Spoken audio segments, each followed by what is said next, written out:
Viewers, it's finally happening.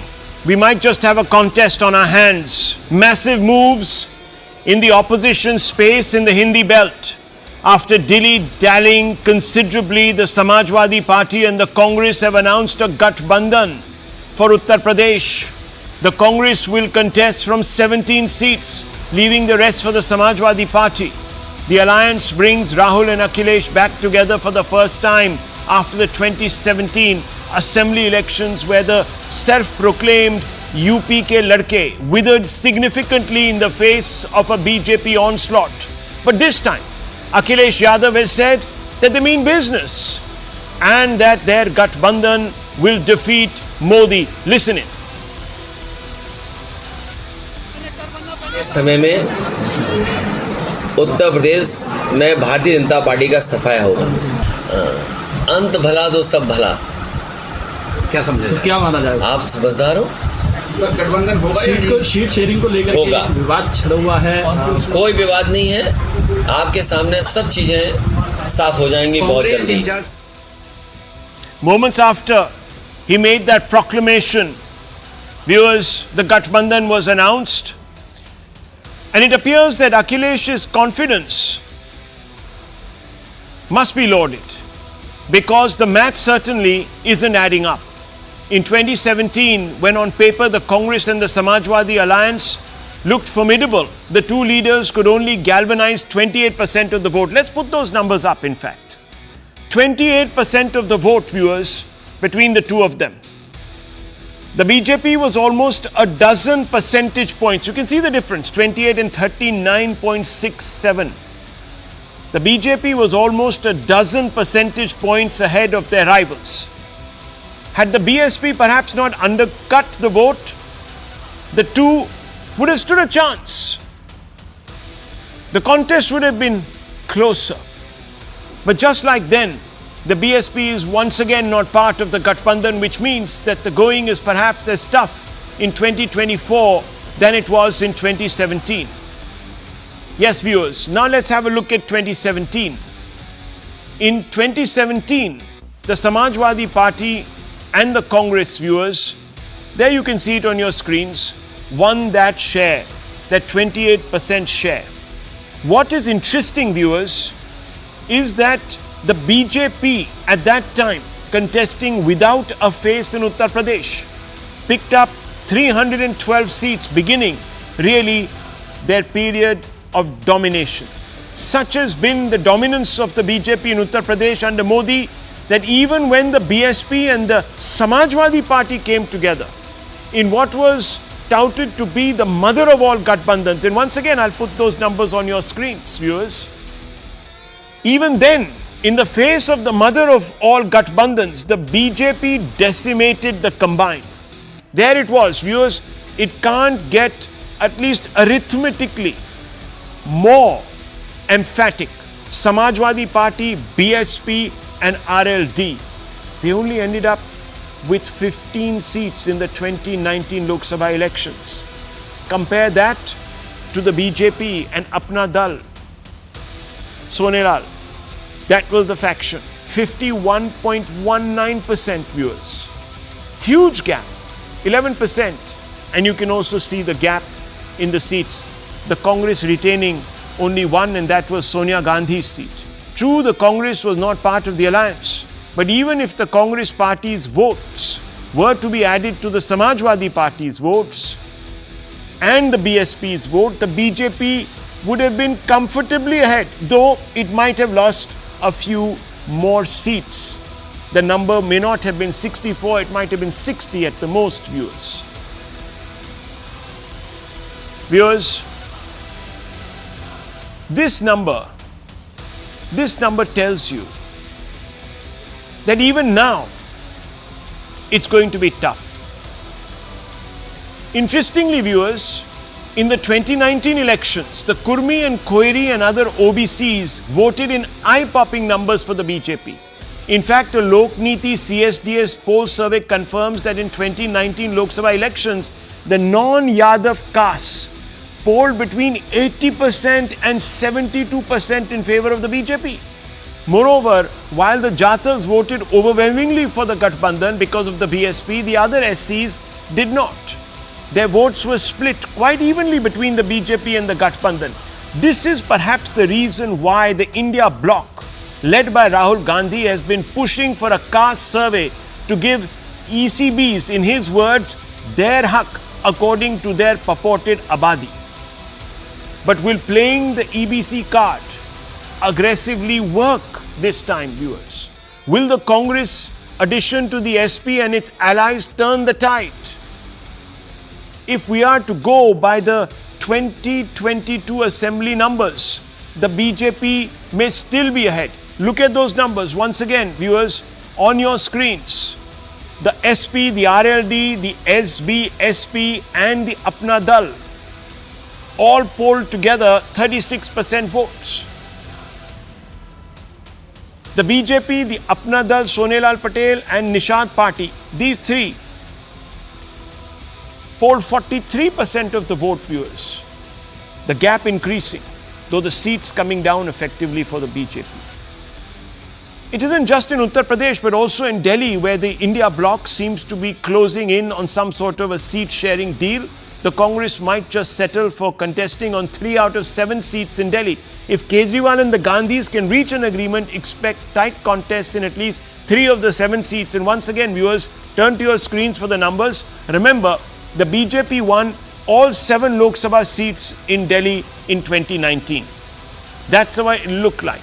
The Congress and AAP, even together, was still about 16% behind the BJP. In the 2020 assembly polls that followed, the Congress and AAP had a combined tally of 62 seats, with Congress winning, viewers, 0. But their vote taken together is 57%. The BJP had just about 38.5% of the vote.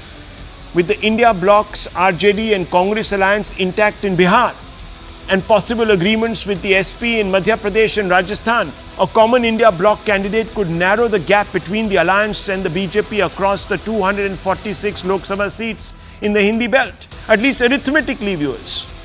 It has happened. Against the Congress in 1977, no one thought that the Congress would in any way be dislodged, but it was. Yet, the BJP isn't worried, viewers, possibly because the Prime Minister is on the ticket, and that means the BJP tees off with a 10 to about 15% advantage. BJP supporters may also point to what the Prime Minister said sarcastically in Parliament a few days ago. Modi said voters are unlikely to place their faith in repackaged failed products that have been relaunched many a times without success. Has Modi read the voters' mind correctly? Or, viewers, is a surprise in store? Let's open this up. Let's ask some fundamental questions. Let me first begin with BJP National Spokesperson Sanju Verma. We also have with us Ghanshyam Tiwari of the Samajwadi Party. Sanju Verma, very quickly, I want to ask you fundamentally a straightforward question. These formidable forces are coming together and you brush them off as if they are a footnote. Is this overconfidence on your part? I think you're on mute, ma'am. Am I? Yes, now we can hear you. Go ahead. Yeah. Am I audible now? Audible. Fine. Yes. Yeah. So I was actually appreciative of the fact that you do have a good sense of humor. Is the BJP being overconfident? Certainly not. And I'll tell you why. You gave out some data. And I always believe that data trumps rhetoric. Very quickly, without being verbose. In 2022 UP assembly polls, the BJP actually had a vote share of 41.29%. And Samajwadi Party, mind you, increased its vote share by 10.24% to 32.06%. Despite that, the tally of Samajwadi Party fell from 47 seats to 5 seats. And more interestingly, the Congress actually saw a 6% rise in vote share to 12.31%, and yet compared to 2017 when the Congress had won 7 seats, in 2022 the Congress tally was a lowly and miserable 2 seats. And then look at the BSP. It perhaps had its worst performance since 1995. It increased its vote share in 2022 by 9.35% to 12.88%, but it managed to get only one seat. So the limited point I'm making is first this. BJP on the one side with 41.29% vote share in 2022 assembly polls. If you look at Uttar Pradesh Lok Sabha 2019, even then the BJP is far ahead at 49.98%, almost a 50% vote share. So basically the first point is BJP is higher than Samajwadi Party and BSP and the erstwhile RLD, which was in the Samajwadi Party camp, and the Congress put together. Point number two, which I always say, that be it the Congress or the Samajwadi Party, they are pretty good when it comes to garnering vote share. But when it comes to translating vote share into winnable seats, that is where the opposition fails. That is precisely the reason, despite a 10.24% rise in vote share in 2022 assembly polls for the Samajwadi Party vis-a-vis 2017, they were reined in at 111. Ideally, with a 32% vote share, I would have assumed that they will at least cross the 150 mark, which they failed to do. And mind you, despite being at just 41.29% vote share, BJP managed to get 255 seats. This was the first time in 37 years, Rahul, that a sitting Chief Minister Yogi Adityanath, the sitting incumbent ruling party, the BJP in this case, stormed back to power when every political pundit was saying, चाहे दुनिया इधर की उधर हो जाए, योगी आदित्यनाथ और BJP की double engine सरकार दोबारा उत्तर प्रदेश में सत्ता में नहीं आएगी. We proved all those pop political pundits wrong. And last but not the least, very quickly, I always tell you, Rahul, that the devil is in the details. And I found this something very interesting. Yes, there seems to be newfound bonhomie after the initial fractious display of emotions between Samajwadi Party and the Congress. But did you notice that the Congress wanted three very important seats from the Samajwadi Party? One was Moradabad, one was Bijnor, one was Balia. And what have they got currently in terms of the key seats? They've got Kanpur Nagar, Fatehpur Sikri, Basgaon, Saharanpur, Prayagraj, Maharajganj, Amroha, Jhansi, Bulandshahr, Ghaziabad, Mathura, Sitapur, Barabanki, Deoria and Varanasi. I don't see Bijnor in that list being given to Congress. I don't see Congress's demand of wanting Moradabad being fulfilled. I don't see Congress's demand of wanting Balia being fulfilled. So the three key states which the Congress wanted to fight on, the Samajwadi Party has categorically denied them, saying we are the big brother and you better listen to us and comply with what we are willing to give. Well, that's between them. But let me bring in Mr. Ghanshyam Tiwari. Good to be speaking to you, Mr. Tiwari. Regional parties that almost always stand up to the BJP in the south, in the east, and to some extent even in the west, in Maharashtra, have collapsed against the BJP in the Hindi belt, specifically talking about 4 states. Now, this suggests that the pattern, or the problem rather, is really with the leadership in the Hindi belt of these regional parties, perhaps in their message or the credibility of their image. Would you agree? Good evening, Rahul, to you, the viewers and fellow co-panelists. Let me start by paying tribute to the young farmer who was ruthlessly, as the farm protesters are getting attacked, who died due to head injuries.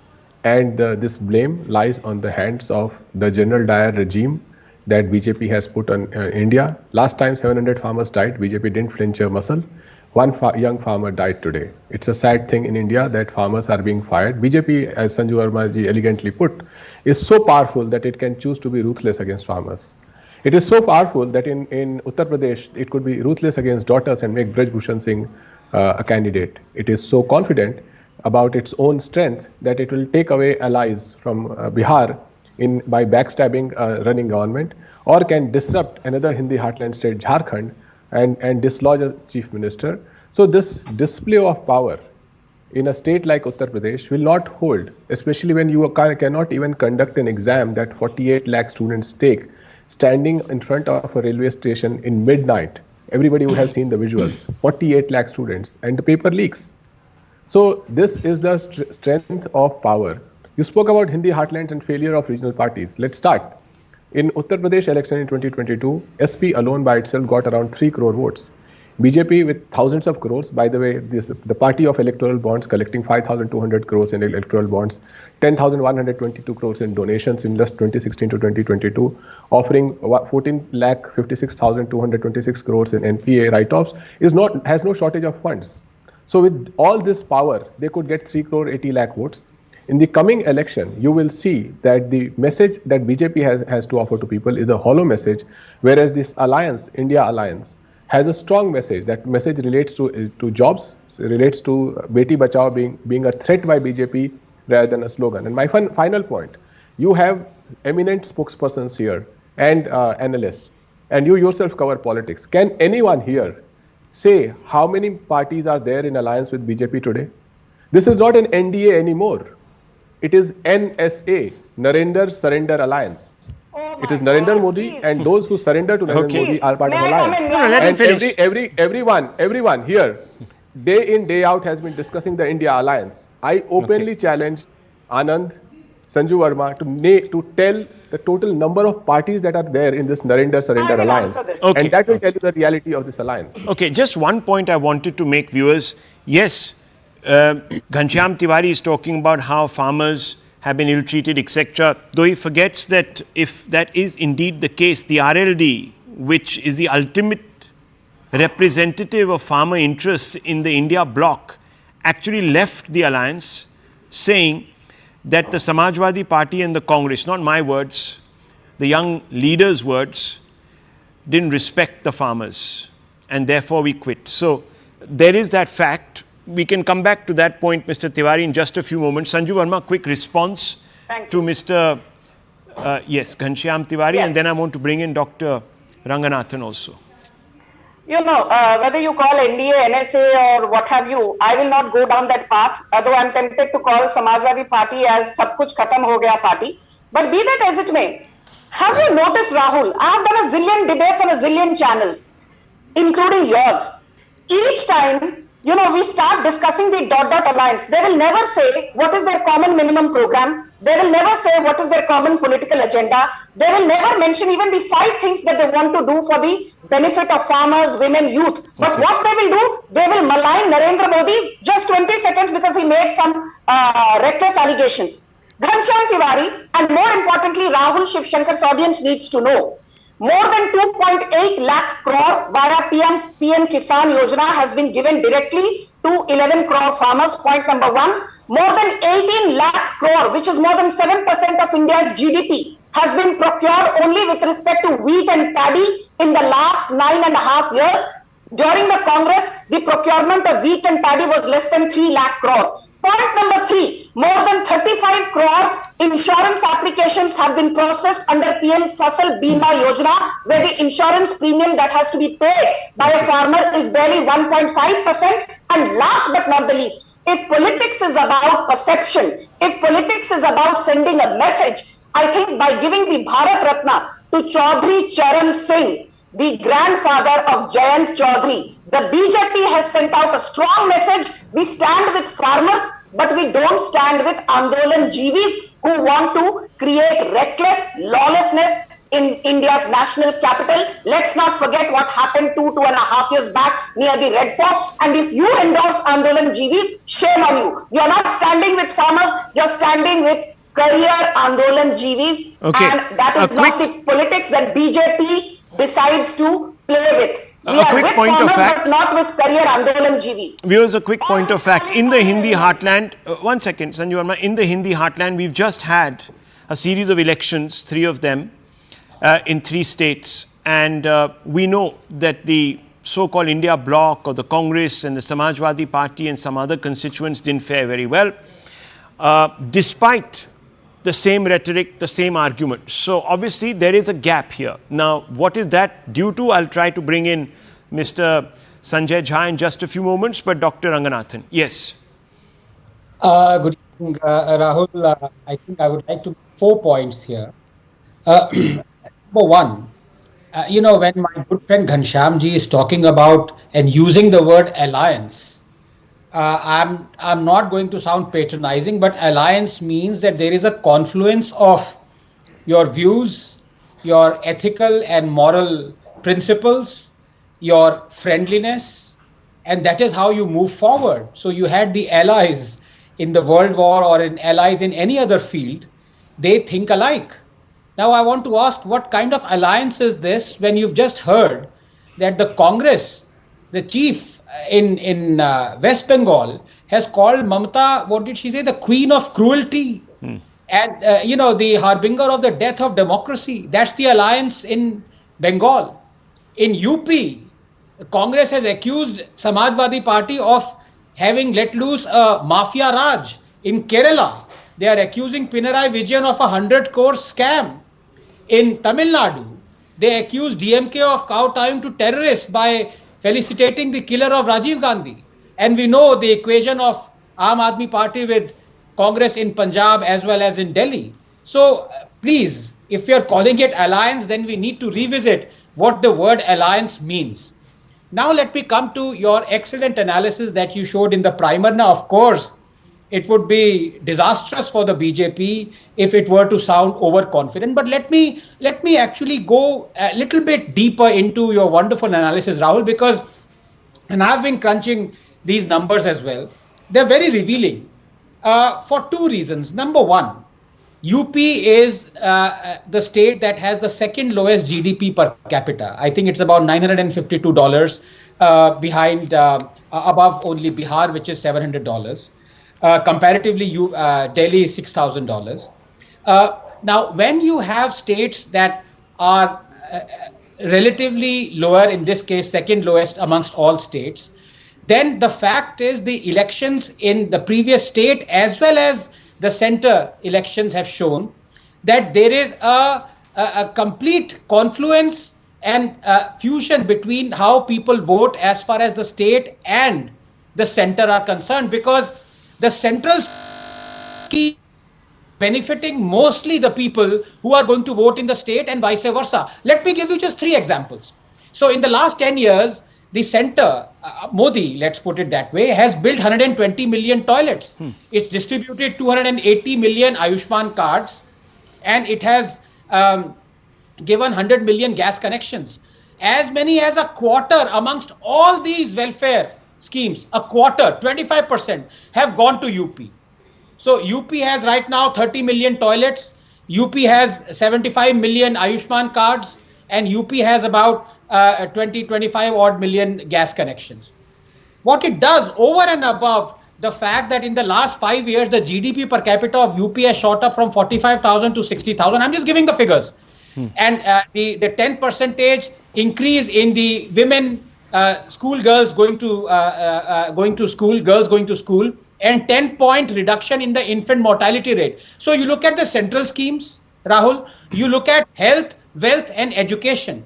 In all these parameters, there is a reason why people are voting for BJP in the state as well as the center. Had the distribution of the welfare schemes of the center not impacted UP that much, I dare say what your analysis that is stopping the vote cutting by SP and Congress coming together would have had a difference. But in this case, you can stop the vote cutting. People are still going to vote for BJP because the schemes have benefited the UP people most. Okay, let me bring in Sanjay Jha on this point. Sanjay Jha, look, I'm just looking at the numbers. These are numbers that have been put out by CSDS Lok Niti. And since data matters, let's talk datas and numbers. Okay, Sanjay Jha, post 2019 elections, it transpired that the non-Yadav castes polled between 80% and 72% in the favor of the BJP. Now, these are some of the most backward castes, as you know, most so-called oppressed castes.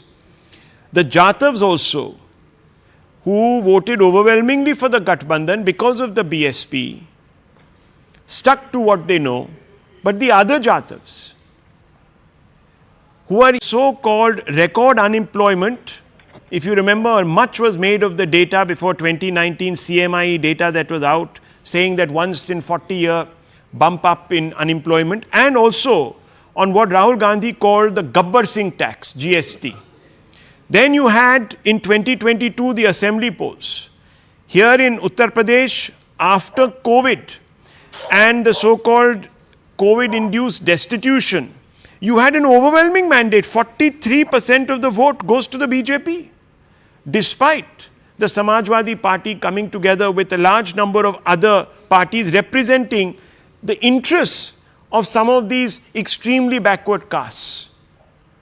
This shows that obviously the Gathbandhans, whenever they have come up against Mr. Modi, they have lacked credibility in their message. People don't believe them, they don't trust them.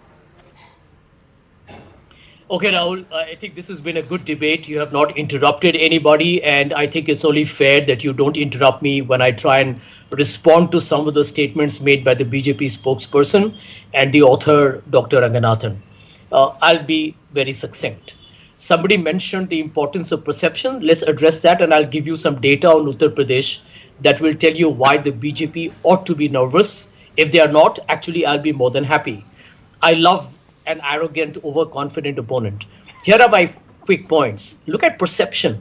You think India has not watched what's happened in the Chandigarh election of fraud being done by the BJP in open? The Chief Justice of the Supreme Court calling it a mockery of democracy. You think India has not seen the electoral bond scheme, a mockery of democracy done by the BJP, which basically makes every election since 2018 technically illegal because it has been funded by corrupted and tainted money. Point number 3, as my friend Ghansham correctly pointed out, over 700 farmers dead during the last protest, a young 21-year-old killed today. The farmers' protest is not a political movement. It is a fight for justice, social and economic. Point number 4, people have seen how a serving Indian police service officer is called a Khalistani, which I think you were playing up in your program earlier, by the BJP. People are also seeing how the Indian National Congress is being threatened by blocking their account, because I think if the BJP is going to win, why are they so paranoid? Now, let me tell you here the Uttar Pradesh numbers. I agree.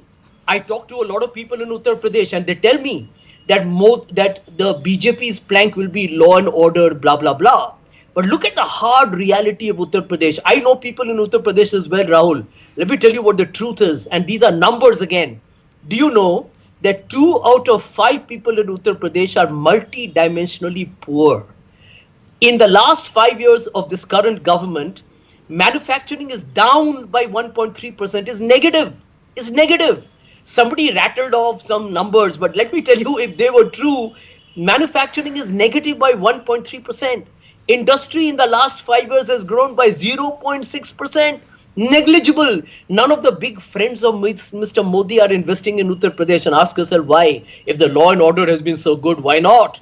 Point number 3, construction, only 3%. Point number 4, services, only 4%.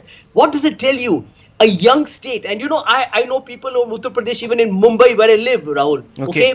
And I have people who come and tell me here, we have to leave Uttar Pradesh to do any job because there's no hope. The young's dreams are dead. And my last point, Narendra Modi and the BJP in the last 10 years have been the most polarizing political party in history. Their only legacy is hate, divisiveness and fear. And I can tell you that is Modi's guarantee that the people of India will reject. I think this election is up in the air. We'll wait and see what happens. This is India Shining Part 2, Rahul. You're going to see a déjà vu play out in the next couple of months. Okay, India Shining Part 2. Very quickly, yes. May I please? Okay, 1 second. What is no, the... Rahul, I need to respond. I'm bringing you in. Yes. Because yes. He's made direct allegations. So, BJP spokesperson comes in on 3 points. The perception, the performance, and of course the false promises. That's what Sanjay Jha has put this all under. You know, Sanjay Jha is the classic, version of lying 1,000 times in classic Goebbelsian style, but that's not going to work. And I'll tell you why. I did not heckle you. Now, okay. Let her make her point. See, we haven't interrupted anybody, please. Yes, I did not heckle you, Mr. Jha. Yeah. Now stop getting rattled and sunne ki bari hai. Abhi bolna band kariye. Thank you. Now let me first address this stuff about, unemployment. I have put out a video and I have written on this umpteen number of times for First Post and News18. In the last 10 years, we've added 21.42 crore jobs in terms of net subscribers. If you go by EPF and ESIC data, point number one. Point number two, Congress keeps quoting Niti Aayog when it conveniently suits them. 10 years from 2004 to 2014, headline inflation under incompetent Sonia Gandhi's kitchen cabinet was 8.6%. Despite two black swan events, the Russia-Ukraine conflict and COVID pandemic, in the last 10 years, the average headline retail inflation under the Modi government is 5%, well below the RBI's upper band of 6%.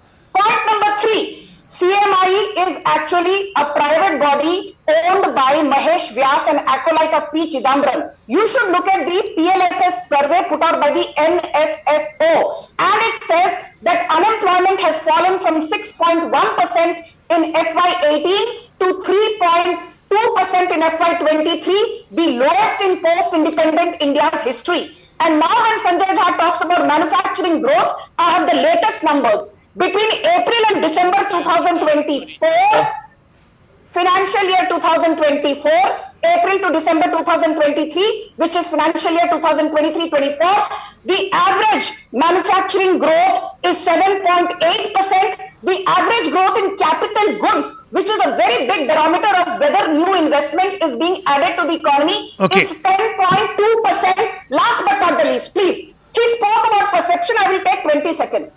I say, without being hypocritical, you want to discuss Bilkis Bano, fine, but discuss Shah Bano. You want to discuss Manipur, fine, but also discuss Shah Jahan Sheikh and Sandesh Khali. You want to discuss about, the fate of female wrestlers under Brij Bhushan Sharan Singh, fine, but then you should also discuss about P.P. Madhavan, the ex-secretary of Sonia Gandhi, rather personal secretary of Sonia Gandhi, accused of raping a poor Dalit widow. And last but not the least, Sanjay Jha. When you talk of perception, do not forget Priyanka Vadra's clarion call was Ladki Hu Lad Sakti Hu, and the poster girl of Ladki Hu Lad Sakti Hu, Archana Gautam, was thrashed by Congress workers outside the Congress office. So please just zip it.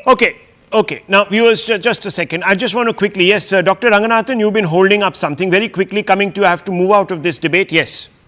No, I just wanted to say on a lighter note, my good friend Dr. Sanjay Jha should be unsuspended, and the data that he procures from that should be suspended. When he talks about investment, I live checked him. I checked him live on television. That now, please, now Sanjay, I didn't interrupt you. No, that lakhs of crores, Rahul, you saw the headlines, lakhs of crores of investment are pouring into UP by the industrialists. Gujarat and UP are ranked the top most states as far as attracting investments are concerned. That's just two of the lies that I have busted. There are so many that go around. So, well, okay, look, the matter now is, viewers, very firmly in the court of the voters. Remember, we have been here before. These alliances, these same people have come together earlier. It now lies upon them, viewers, to convince those voters who rejected them the last time why they should vote them this time. That's the fundamental bottom line here, viewers, at the end of the day. This is not something... Rahul. Yeah. Just we completely missed the point, the influence of the Ram Mandir. Okay. Ram Mandir, all of that. Yeah, okay, 1 second. I'm just moving out of this. He's talking about the Ram Mandir. Hijack the program. No one is hijacking. He just made a quip. He just made a quip. I'm just moving out, viewers. Look, as I said, the bottom line is that the very same actors who came together and failed against also the same side, which is Mr. Modi and the BJP, need to convince you, the voter, why their message this time is ringing true.